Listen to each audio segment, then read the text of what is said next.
नमस्कार, स्वागत है आप सभी का हमारा मध्य प्रदेश में। मैं आपके साथ निकिता कश्यप। बुलेटिन की शुरुआत करते हैं। मध्य प्रदेश विधानसभा चुनाव नवंबर-दिसंबर में होने हैं और उससे पहले नेता प्रतिपक्ष गोविंद सिंह ने बड़ा आरोप लगाया है। आपको बता दें कि नेता प्रतिपक्ष गोविंद सिंह ने मुख्य निर्वाचन आयुक्त को पत्र लिखा है और जिसमें भिंड एसपी मनीष खत्री पर भाजपा के इशारों पर थाना प्रभारियों के पदस्थापना करने का आरोप लगाया गया। वहीं आपको बताते चले कि नेता प्रतिपक्ष गोविंद सिंह ने मुख्य निर्वाचन आयुक्त को लिखे पत्र में भाजपा पर जातिवाद को बढ़ावा देने का भी आरोप लगाया। उन्होंने लिखा कि भिंड जिले में ब्राह्मण, राजपूत समेत अधिकांश जाति के मतदाता अपनी जातियों के प्रत्याशियों को मतदान करते हैं। उन्होंने यह भी लिखा कि लाहार विधानसभा क्षेत्र में मेरे अनुरोध के बावजूद पुलिस अधीक्षक मनीष खत्री ने अधिकांश थानों में ब्राह्मण थाना प्रभारियों की तैनाती कर दी है और इनमें से अधिकतर थाना प्रभारियों के रिश्तेदार भाजपा के नेता हैं। महगांव और अटेर में मंत्रियों के हिसाब से थानेदारों की तैनाती की गई है। वहीं बताते चले कि लाहार में ज्यादातर थानेदार ब्राह्मण समाज के हैं। गोविंद सिंह ने लिखा कि जिस तरीके से जिम्मेदारी दी गई है थानेदारों को, उससे निष्पक्ष चुनाव संभव नहीं है और इसको लेकर नेता प्रतिपक्ष डॉक्टर गोविंद सिंह ने मुख्य निर्वाचन आयुक्त को पत्र लिखा और सही जांच करने की मांग भी की गई।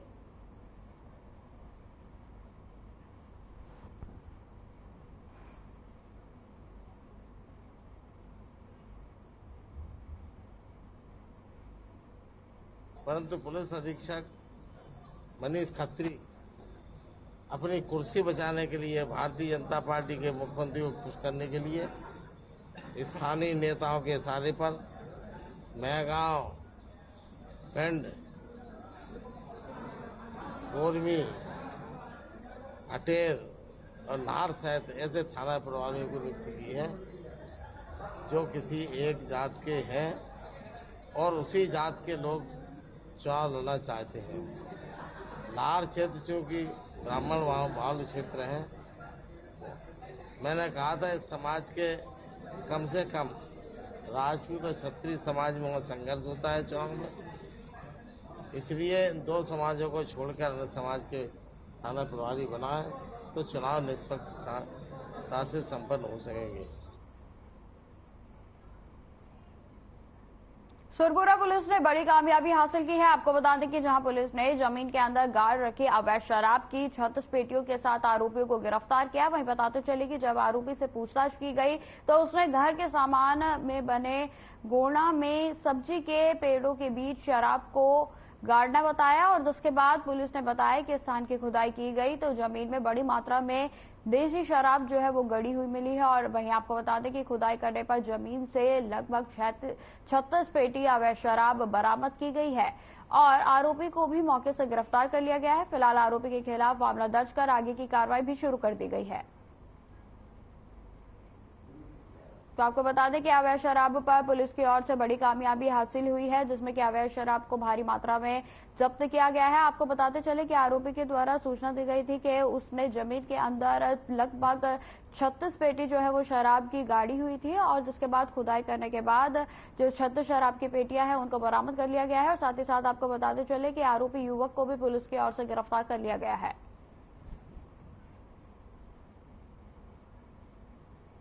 भिंड पुलिस द्वारा अवैध गतिविधियों के विरुद्ध विधानसभा चुनाव के परिवेश में लगातार अभियान जारी है।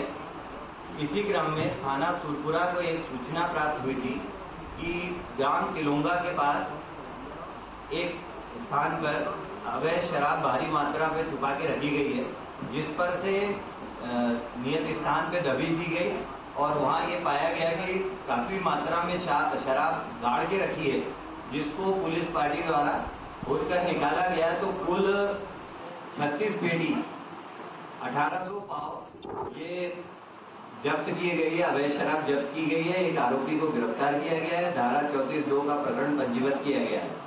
आरोपी से लगातार पूछताछ की जा रही है। कुल मशरूका 1,30,000 का जब्त हुआ है और ये शराब कहां से आई थी और इसमें अन्य कौन लोग लिप्त हैं, सभी पहलुओं के विवेचना जारी है।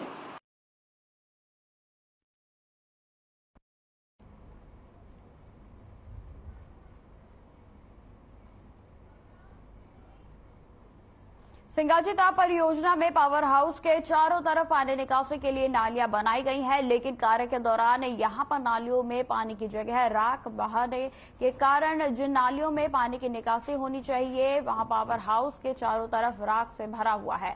वहीं आपको बताते चले कि जहां पानी बहना चाहिए वहां अब राख ही राख दिख रही है और जिसके चलते बरसात होने पर पानी की जो नालियां हैं वो वहां पर पानी बहने की बजाय जो है राख बह रही है और जिसकी वजह से पानी जो है वो नहीं निकल पा रहा है। वहीं आपको बता दें कि सिंगाजी परियोजना में पिछले कई सालों से बरसात के पहले सिविल विभागों की ओर से नालियों की सफाई का मॉनसून मेंटेनेंस का कार्य किया जाता था और विभाग के द्वारा यह कार्य अब बंद कर दिया गया है।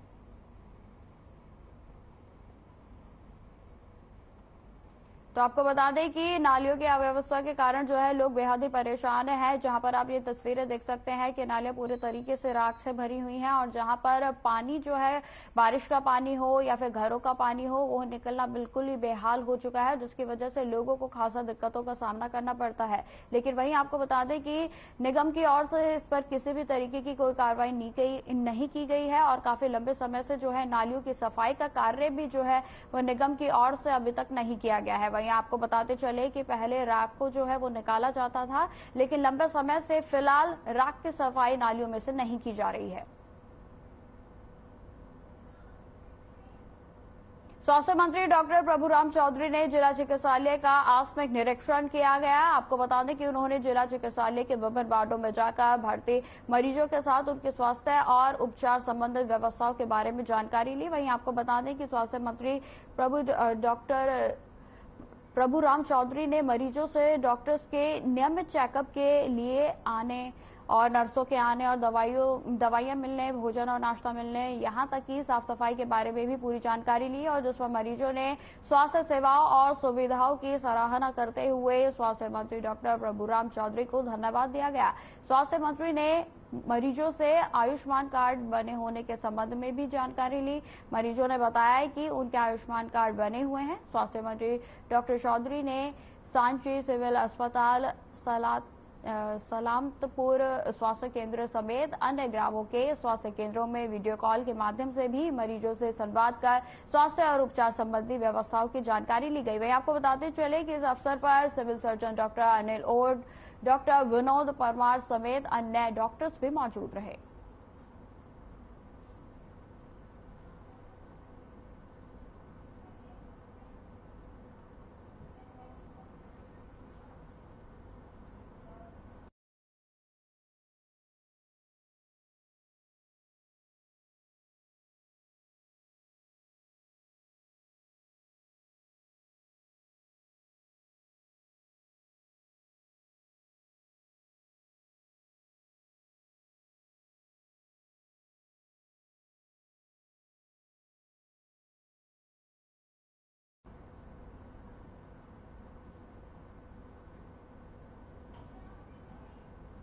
खबरें लगातार बनी रहेंगी। फिलहाल रुकते छोटे से ब्रेक के लिए।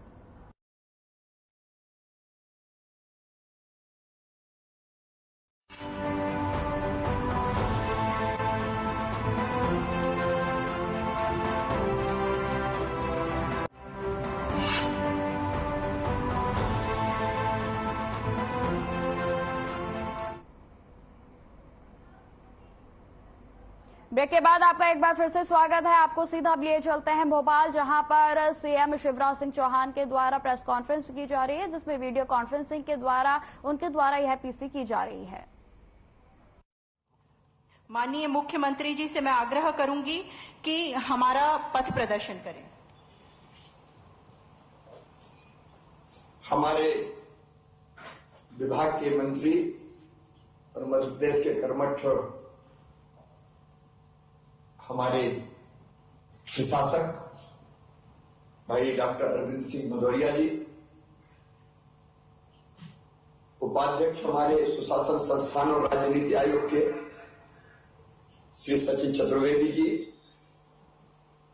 सुश्री सिंथिया मैटिफ्रे जी, यूनिसेफ की हमारी प्रतिनिधि सुश्री सुसान फर्ग्यूसन, भारत में संयुक्त राष्ट्र महिला प्रतिनिधि श्री समीर कुमार खरे जी, कार्यकारी निदेशक Asian Development Bank Praveen Srivastava ji, अध्यक्ष राज्य सांख्यिकी आयोग, मेरे साथ यहाँ उपस्थित मुकेश चंद्र जी, राघवेंद्र सिंह जी और इस अवसर पर उपस्थित प्रिय बहनों और भाइयों, मैं माफी चाहता हूं, आज मुझे आपके बीच होना था लेकिन स्वास्थ्यगत कारणों से मैं आपके बीच नहीं आ पाया। लेकिन फैक्ट बेस्ड सामाजिक एवं आर्थिक विकास सम्मेलन में मेरी सहभागिता हो, ये मेरी प्रबल इच्छा थी और इसलिए वर्चुअली आज आप सभी जुड़ा हूं। आप सबका इस विकास सम्मेलन में मैं हृदय से स्वागत करता हूं, अभिनंदन करता हूं। मित्रों, अभी डॉक्टर सचिन चतुर्वेदी जी को मैं सुन रहा था। सूचना क्रांति के वर्तमान युग में डेटा उतना ही जरूरी है जितना सांस लेना। डेटा के बिना जीवन की कल्पना नहीं की जा सकती। डेटा केवल सूचना का स्रोत नहीं है, डेटा ज्ञान का स्रोत भी बन गया है। आज की दुनिया में जितने महत्वपूर्ण निर्णय लिए जाते हैं वे सब डेटा के आधार पर ही। अभी मैं देख रहा था, परसों मैंने लाडली बहनों के खाते में सिंगल क्लिक से राशि ट्रांसफर की और आज मेरे पास आया कि 1,30,00,000 से ज्यादा जो बहनें थी उनके अकाउंट में तत्काल पैसा पहुंच गया। हमारे पास डेटा था, ये डेटा की ताकत है। अभी लाडली बहना योजना के बारे में सचिन जी बता रहे थे, उन्होंने सच कहा, मुझे भी बताते हुए प्रसन्नता है कि बेगा भाटिया शहरिया बहनों के खाते में 2017 में मैंने आहार अनुदान योजना शुरू करके 1,000 रुपए की राशि डालना प्रारंभ किया था। इसलिए कि हम पोषण के लिए योजनाएं कई चलाते हैं, ये देंगे, ये देंगे, ये देंगे। मुझे लगा सीधे बहन के खाते में पैसे दे दो, तो जो जरूरत होगी बहन पूरी कर लेंगी। और जब हमने इम्पैक्ट असेसमेंट करवाया तो मां ने सबसे पहले अपने बेटा बेटियों के पोषण पर वो पैसा खर्च किया। उनके पोषण का स्तर सुधार गया और उसी से प्रभावित होकर मुझे लगा कि महिलाओं के खाते में, बहनों के खाते में अगर सीधे राशि डाल दी जाएगी तो एक सामाजिक क्रांति होगी। लाडली बहना योजना हमने बताया और जैसा सचिन जी बता रहे थे, अब लाडली बहनाओं की जिंदगी बदल रही है। उस 1,000 रुपए का अलग अलग तरह से उपयोग किया कई बहनों ने। एक बहन से मैंने पूछा क्या किया, तो उसने कहा सेकेंड हैंड सिलाई की मशीन ले ली मैंने और अब मैं सिलाई का काम कर रही हूं। किसी ने छोटी सी दुकान लगा दी, किसी ने कुछ और काम प्रारंभ कर दिया। ये मैं केवल इसलिए करूं कि डेटा की ताकत थी। हमने योजना बनाई लाडली लक्ष्मी, क्योंकि बेटियां बोझ मानी जाती थी और उसका इम्पैक्ट असेसमेंट हमने किया कि बेटी अगर पैदा होगी तो 30,000 रुपए के बचत पत्र खरीद के हम माता पिता या बेटी के अकाउंट में दे देते हैं। उसका फर्क क्या पड़ा? फर्क ये पड़ा कि मध्य प्रदेश में पहले 1000 बेटों पे 912 बेटियां पैदा होती थी, अब 956 बेटियां पैदा हो रही है एक स्कीम के कारण। मैं कोई अर्थशास्त्री नहीं हूं, लेकिन इतना जरूर जानता हूं कि नीतियां बनाने में निर्णय लेने में और उसके क्रियान्वयन में डेटा की अत्यंत महत्वपूर्ण भूमिका होती है। अब डेटा के आधार पर जब आप नीतियां बनाएंगे, योजनाएं बनाएंगे, ये जरूरी है कि डेटा शुद्ध हो, डेटा सटीक हो, स्पष्ट हो और विश्वसनीय हो, क्योंकि गलत डेटा तो सही परिणामों पर पहुंचा ही नहीं सकता। और ऐसा तब तक नहीं हो सकता जब तक डेटा वैज्ञानिक तरीके से, साइंटिफिक तरीके से रिसर्च करके, सर्वे करके, शोध करके ना बनाया जाए। इसलिए जरूरी है कि डेटा वैज्ञानिक तरीके से ही बनाया जाए। लोक कल्याण, जन कल्याण तभी संभव है जब हमें ये निर्धारित करने की क्षमता हो कि जिनका कल्याण करना वो हितग्राही कौन, उनको सहायता किस रूप में दी जाए और हितग्राही तक सहायता कैसे पहुंचे, और सहायता पहुंचने के बाद हितग्राही के जीवन में बदलाव क्या आया, कोई परिवर्तन आया कि नहीं आया। कई बार योजना बना के हम प्रसन्न हो जाते हैं, उसका इम्पैक्ट असेसमेंट नहीं होता। जरूरी है कि उसका इम्पैक्ट असेसमेंट भी हो। नीतियों के निर्माण और क्रियान्वयन से लेकर उसका असर क्या हुआ, प्रभाव क्या हुआ, और उस प्रभाव के आधार पर कहीं कोई मॉडिफिकेशन की जरूरत तो नहीं है, ये तय किया जा सकता है। डाटा ऐसा भी हो जिससे इंफॉर्मेशन और इंफॉर्मेशन से इंसाइट निकल कर आए। डाटा आधारित सुशासन की प्रणाली विकसित करने के उद्देश्य से मध्य प्रदेश ने पिछले दिनों में कई कदम उठाए और आज मुझे बहुत प्रसन्नता है कि प्रदेश के डाटा डिलीवरी तंत्र को और सशक्त बनाने के लिए एशियन डेवलपमेंट बैंक, यूनिसेफ, संयुक्त राष्ट्र महिला संघ, भारत सरकार का नीति आयोग, मध्य प्रदेश राज्य सांख्यिकी आयोग और अटल बिहारी वाजपेयी सुशासन संस्थान एवं राज्य नीति आयोग जैसे संस्थान एक मंच पर आए हैं। मित्रों, नीतियां प्रभावी है कि नहीं,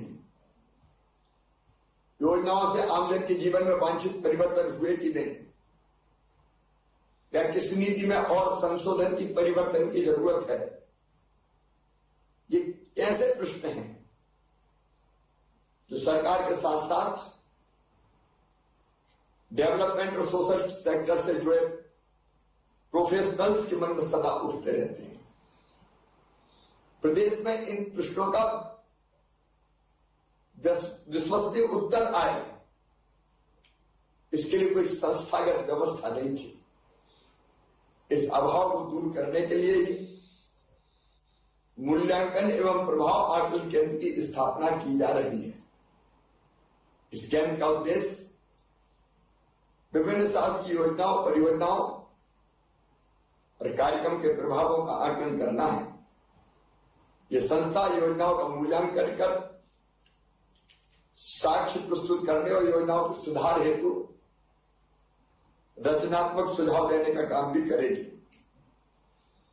योजनाओं के मूल्यांकन को व्यापकता देने के लिए ये केंद्र शैक्षणिक एवं शासकीय सांख्यिकी संस्थानों के साथ समन्वय स्थापित करेगी। इस केंद्र की स्थापना डेटा आधारित सुशासन व्यवस्था को साक्ष्य आधारित सुशासन व्यवस्था में अपग्रेड करने की दिशा में एक महत्वपूर्ण कदम है। सुशासन और नीति विश्लेषण संस्थान एवं राज्य नीति आयोग की संयुक्त पहल से स्थापित हो रहा यह केंद्र माननीय मोदी जी के, हमारे प्रधानमंत्री जी के रिफॉर्म, परफॉर्म और ट्रांसफॉर्म के संकल्प को मध्य प्रदेश की भूमि में साकार करने में महत्वपूर्ण भूमिका निभाएगा। और मैं इसके लिए बधाई देता हूं सुशासन संस्थान को भी और नीति आयोग को भी प्रदेश के। मध्य प्रदेश सरकार ने 2007 से ही जेंडर बजटिंग और 2022 से आउटकम ओरिएंटेड चाइल्ड बजटिंग को अपनाया है। ये चाइल्ड एवं जेंडर बजटिंग पर जो कार्यशाला है उसका उद्देश्य सार्वजनिक वित्त संस्थान, समाज, शिक्षा तथा निजी क्षेत्र के राष्ट्रीय और अंतर्राष्ट्रीय विशेषज्ञों को एक मंच पर लाकर राज्य के समग्र विकास के लिए चाइल्ड एवं जेंडर सेंसिटिव बजटिंग की उपयोगिता को प्रतिष्ठित करना है। मित्रों, प्रभावी नीति निर्माण का मूलभूत आधार है विश्वसनीय साक्ष्य। साक्ष्य आधारित निर्णय लेने के लिए सांख्यिकी डेटा का संग्रह, विश्लेषण और प्रसार की भूमिका अत्यंत महत्वपूर्ण है। डेटा अगर विश्वसनीय नहीं होगा तो नीतियां भी प्रभावी नहीं होगी। नीतियां प्रभावी नहीं होगी तो प्रदेश का विकास अवरुद्ध हो जाएगा। आर्थिक और सांख्यिकी संचालने के अधिकारियों और कर्मचारियों पर प्रदेश के विकास की गति को बरकरार रखने के लिए विश्वसनीय सांख्यिकी जुटाने की महत्वपूर्ण जिम्मेदारी है। आप सब प्रदेश के सांख्यिकी योद्धा हैं।